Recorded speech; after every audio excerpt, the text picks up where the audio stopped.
Good afternoon, and welcome to today's episode of the Tech Talk Show with me, Kazeem. And today on the show, we're going to be learning about identity on Azure. And my guest on today's show is Oluwatosin. Oluwatosin, good afternoon to you. Good afternoon, Kazeem. Thank you for having me here. Yes. So, Tosi, before we delve into business now proper, I think it will be best we start with an introduction. So, let's get the introduction from you, and then we can delve into the business of the day. All right, that's great. Okay, my name is Oluwatosin and I'm a technical consultant and an accomplished Microsoft certified trainer with expertise in Azure and M365.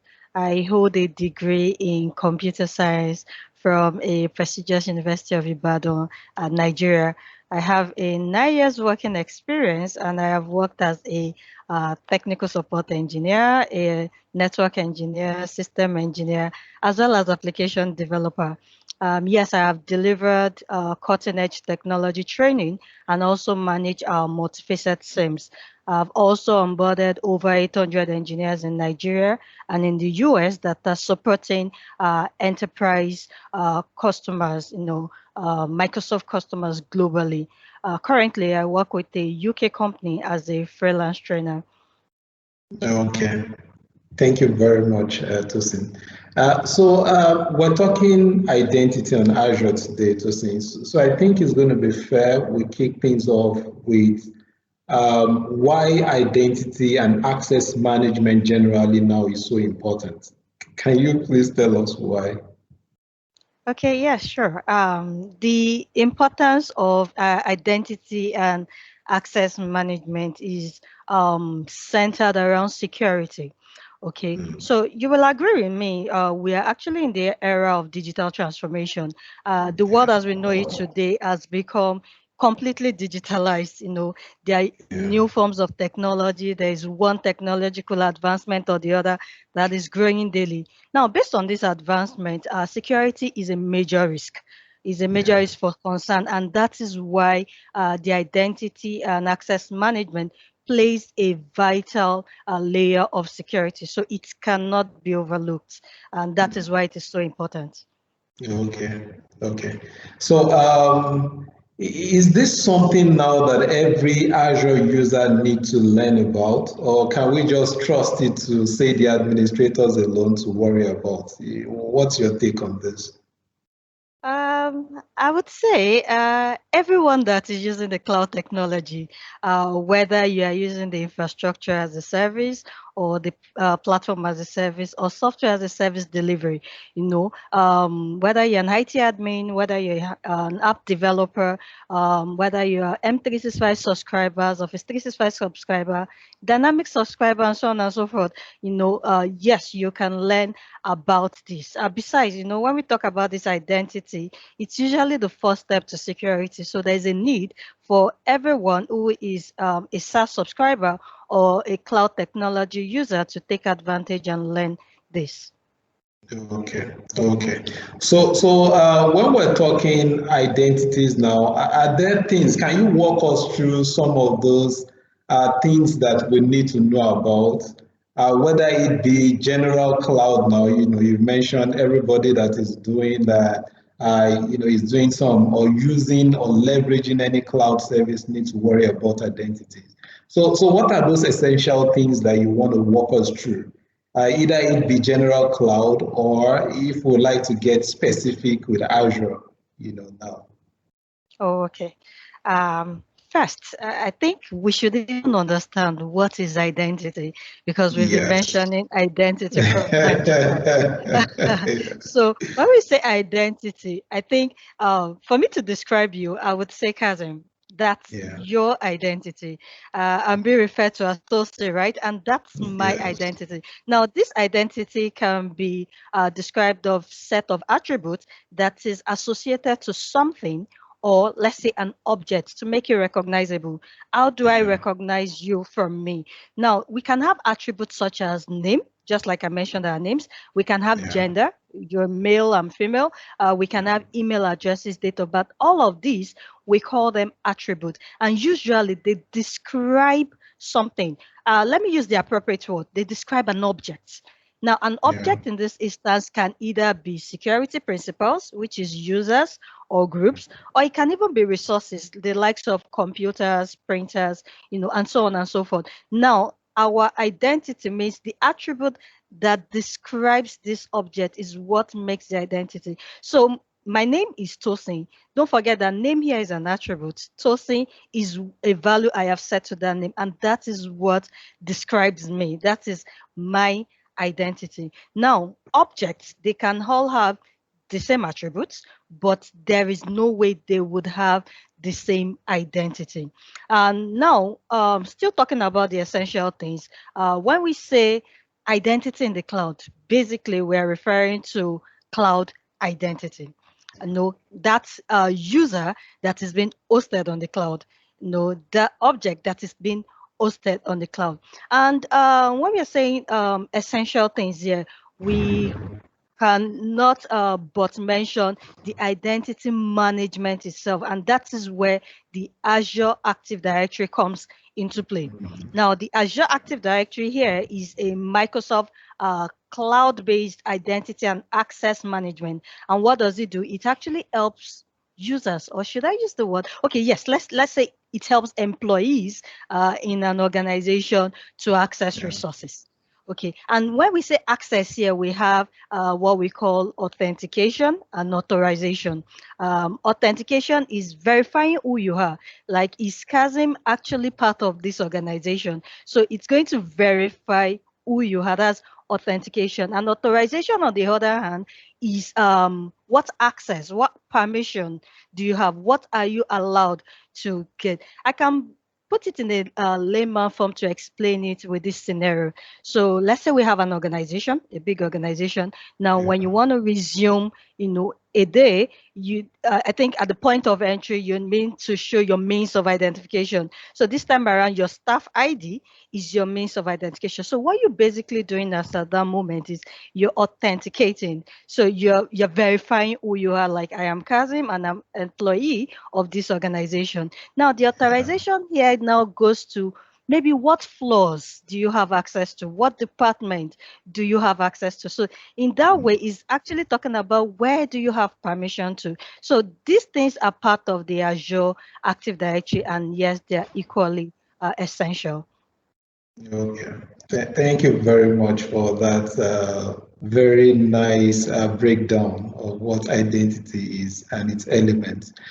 So my next question, I think you've answered it partly. So I was going to check with you that if the art of identity and access management on Azure is Azure AD, right? Azure Active Directory. I was going to ask that you help us connect the dots. How do we know what the difference is now, or the connection between Azure identities themselves and the Azure AD? So do you want to still throw a little bit more light on that? Okay, yes, sure. I think I can do that. And permit me to aside this way. We have distinct, three distinct Microsoft identity services. Now, those three distinct Microsoft identity services, we have the Active Directory Domain Services, ADDS. We have the Azure Active Directory, which is the Azure AD, and we have the the Azure Active Directory Domain Service, which is the Azure ADDS. Now, those are the three distinct Microsoft identity. Now, to answer that particular question, I want you to know that the Azure AD is actually part of Azure Identity as a solution. Okay, so now this Azure Identity on its own is a solution that actually encompasses all authentication and authorization of users and how and the services they interact with.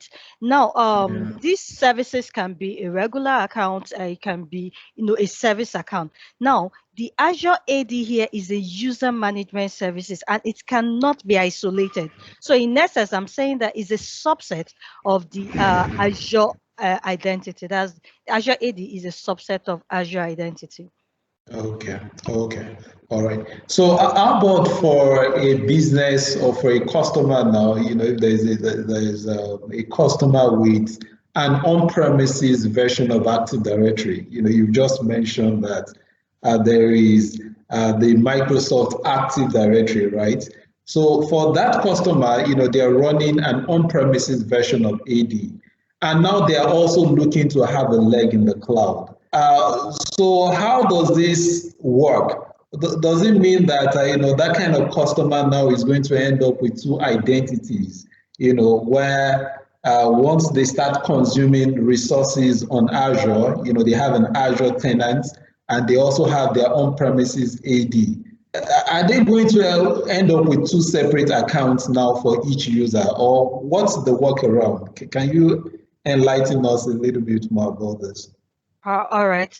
Oh, okay. So for businesses who have the on-premises Yeah. infrastructure and they are looking to leverage into cloud, they wouldn't have a separate account. No, they would not end up with two separate accounts. Although it is true that there is no actual migration from, on-premises Active Directory to the cloud. No, there's no actual migration, but you can synchronize. So it's possible to synchronize on-premises directory, which is the AD on-premises, to the Azure Active Directory in the cloud. And there's a tool that helps us to achieve that. Is known as the Azure AD Connect tool. Now, what that tool does is it will help us to synchronize the AD directory, like to connect. It's like a connectivity between the on-premises identity infrastructure as well as the Azure Active Directory. So in essence, it's going to synchronize object from on-premises to the cloud such that you can manage directory in one location and it will affect both. So you don't necessarily need to have two different accounts, just because you want to leverage. And by the way, the Azure Active Directory, remember I said, is an identity and access management solution. So it's not just for cloud only implementation. You can also use it to leverage hybrid, which means having on-premises as well as cloud. Okay. So now let's talk about Azure resources themselves now. We have a lot of resources, or we can have so many resources up on Azure. People sometimes want to worry about control of these resources. So can you walk us through some of these technologies now, some of these features that we have in Azure that can help us with controlling some of these resources we can have up on Azure? Okay. In generally, we still have the identity and access management, which is acronym IAM. Now, this usually ensures greater control of user access. But when it comes to managing Azure resources itself, resources like Azure VM, resources like Azure App Service, the resources like Azure Container Instance, Azure Kubernetes Service, Logic App, and so on and so forth. Now, we can have the Azure Resource Manager. Okay, so this Azure Resource Manager helps, to it can help you enable or create, update, and delete resources in the Azure account. So yes, the Azure Resource Manager is what feature we can use in this. And so this Azure Resource Manager is equally integrated with identity and access management. If you want to go a little bit broader, which I don't think is in this context, if we're looking at the Azure architecture as a whole, we can now start talking about Azure Fabric Controller. But staying in the context, yes, we have the Azure Resource Manager, and don't forget it manages the likes of access control, where we have RBAC. There's something called RBAC. So we have logs, tags. Now they secure and organize, all these resources after a deployment has been done. Okay. So something I know that many administrators also worry about is how to grant access to people outside their organization, right? On Azure. You have a customer that you want to interact with. You need to grant that customer access to your resources on Azure, but they are not in the same organization as you. Is this something possible to do? on Azure.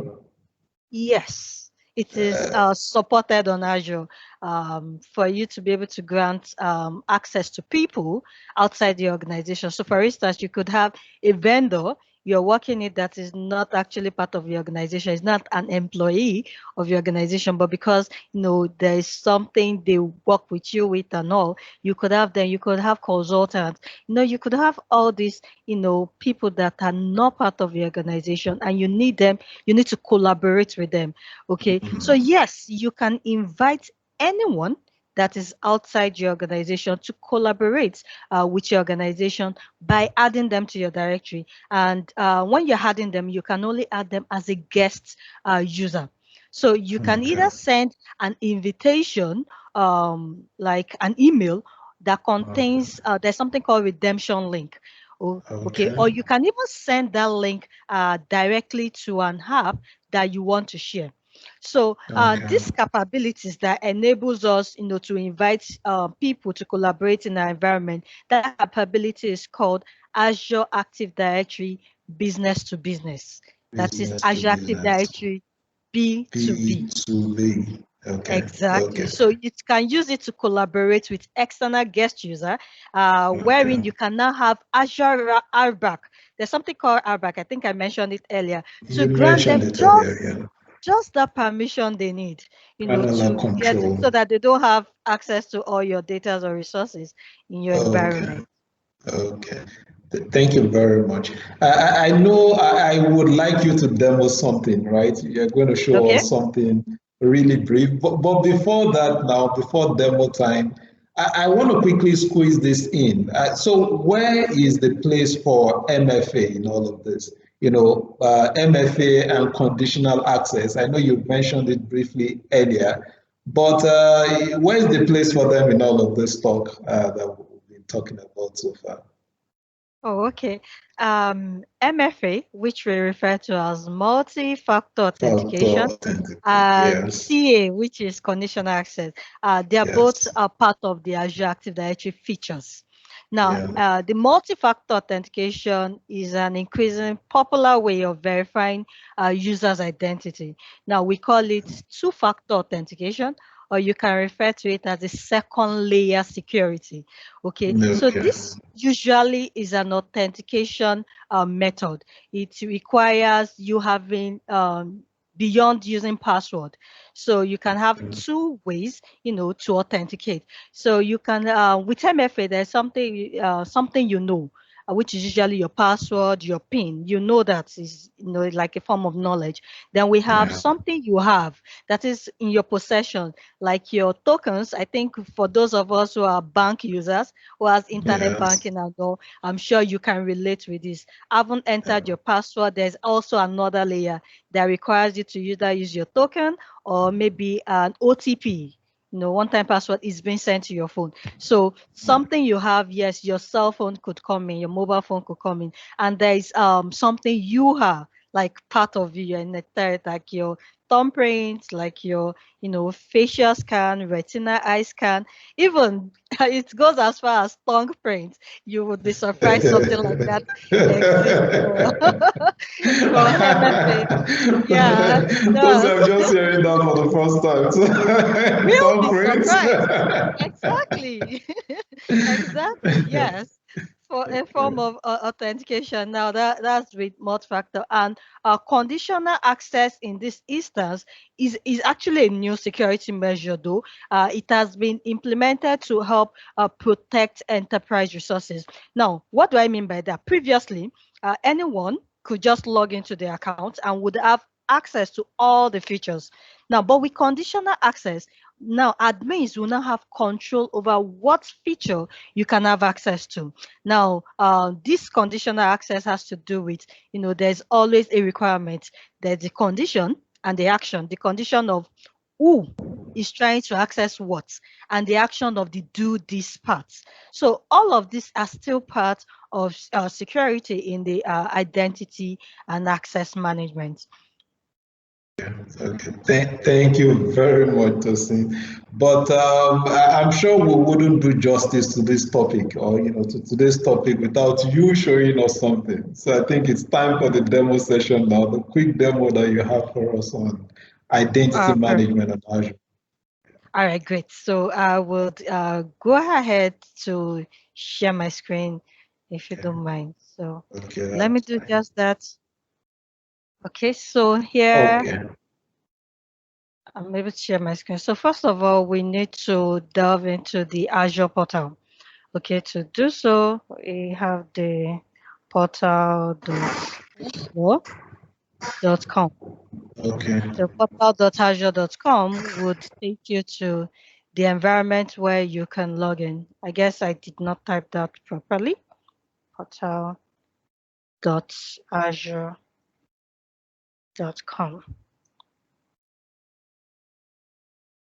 Now this will take us to the portal. So it's going to ask me to sign in. So yes, I okay. could sign in with my tenant account. Okay, so here you would notice that it's requesting for a code that's been, Yes. so it's a form of multi-factor authentication. So I need to get that code and put in here to come in, and this is done. Okay, so yeah, still my MFA and um, and voila, we have the Azure portal opened. So here is my environment, and this is the dashboard. So what I would like to take us through is the Azure Active Directory, such that we can actually, do some RBAC, like assign RBAC, as simple as that, such that I don't take too much of our time. Now, the Azure Active Directory itself, this is the page for the Azure Active Directory, wherein you can manage your users. So if I click on users, you would see all the users are in my directory, including guests. Remember, we talked about, guest user, that is people outside your organization. Now, my Yes. organization here is ANISHERE Designs, as you can see, which means the users that are part of my own tenant would carry a domain suffix of anisheredesigns.tk. Now, any domain Okay. suffix that is not ANISHERE Designs, equally what that should let you know that is a guest. It's actually a user that is outside of the environment. Just like when you were asking, is it possible to have people outside the organization? So yes, it's Yeah. possible, and these are my members of the users and all. So still back to the Active Directory. So we have groups and all of it. So what I want to do right now is to assign RBAC. That's the Okay. role-based access control. Okay, Yeah. so for me to do that, I can do so on a particular resource group. So I can go ahead to the search bar and type resource group. Okay, so I have the resource group I have in my tenant. Let me click on a particular resource group. Let's say domains and RG, for instance. Okay, so I have this resource group. Now, there's something here called access control for the identity and access management. So here is basically about assigning RBAC to user. If you don't mind me, let me just briefly say something about the Okay. RBAC. Okay. All right. Yes, okay, thank you. So for RBAC in this instance, most organizations, they usually use this RBAC, which we call role-based access control, to provide their employees with levels of access based on their roles or based on the responsibility they are performing. So let's say, for instance, I have an Azure subscription just the way I have it. Now I can create a role assignment for a particular user to have maybe read-only permission or to a storage account, or even a rights permission to a different set of resources. Now, this will give me the ability to say who has access and how much access they can have. So for instance, I have an entire resource group here. So this resource group in this instance, I'm trying to identify my scope. So when it comes to scope, I'm sorry, I'm taking too much of our time, but I just need us to understand. It's When it fine. comes to It's scope, fine. we have it in form of what's it called? We have it in form of levels, from the management group down to Yeah. subscription, then to resource group, and down to the resources. So we have Resources it in themselves. levels like that: management group, subscription, resource group, and resources. So right now, what the demo I'm trying to do is I'm trying to take it based on resource group. Okay, which was why Okay. I went to my resource group on the Azure Portal, and I Okay. selected a particular resource group such that I can give an access control. So to do so, I'm going to click on my access control. Because I'm trying to give a control to this, particular resource group, which means whoever have access will be able to manage the resources within the resource group, just that specific resource group. So here I can click on add role assignments, and it will pop up a blade letting me know, okay, what role do I want to assign to that user? So we have so many roles. We have, the custom. We also have custom roles. That is the one you can specify on your own, and we have the roles that is by default on the Azure portal. So we have owner, which is usually highest in hierarchy. So you can give Okay. someone an owner role, you can give a contributor role, and you can even give a reader role. Now, this reader role here means you would not be able to modify, anything. So you can only monitor, you can view, you won't be able to modify. So we have several, if I scroll down, you will see that we have, so many roles here on the role assignment. We have so many, tons of them, tons and tons of roles. But here, let's just stick to say, okay, we want to assign a reader role for this, resource group. Now, the question is, who do you want to assign these roles to? Remember, we said we can use it to limit us. Is it to a particular user, one person, or is it to a group? Or when we say service principals, it's actually talking about users and group anyway. So yes, we could have that. So I can click on it, to say, all right, I want it to be a user and group, such that I'm assigning to a particular user and group. You can go beyond that. You can have maybe to a particular resource. Like, remember we talked about the Azure resource, the app service, the container Yes. instance. So we can assign access to, let's say, a particular resource, a particular application, but this time around, we want to take it beyond, a particular resource and say a particular user. Let this user have this reader permission on a resource group. The resource group is called domains and DNS resource group. So I'm Okay. selecting this and by name. So who do I want to assign this to? Okay. I can have anyone here. So let me choose myself, even though let me just choose someone outside. So here I've selected a particular user, and I have the user named Sherry Ayala. So this user is from another organization, and that's why the user is a guest.